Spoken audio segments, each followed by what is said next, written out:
Good day mga girls! Welcome to my channel, YT ni Jerry. For today's video, install tayo ng Calpeda water pump.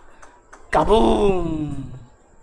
So ayan mga girls, Calpeda water pump, ang pinaka silent pump na na-install ko mga girls. Ang galing-galing with 1,000 liters SGST. Best tank yan mga girls with 20 amps breaker. Kita mo naman yan. Okay.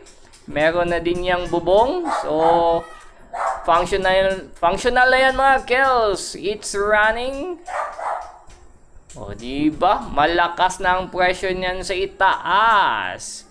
Pag run mga girls, ibig sabihin nagpa-function na yan. Nagbibigay na yan tubig. Stop na muna natin mga girls kasi naka-open yung shower sa itaas ng bahay. Okay? For more info, please visit Itok Plumbing Services FB page. So mga girls, hindi lang yan.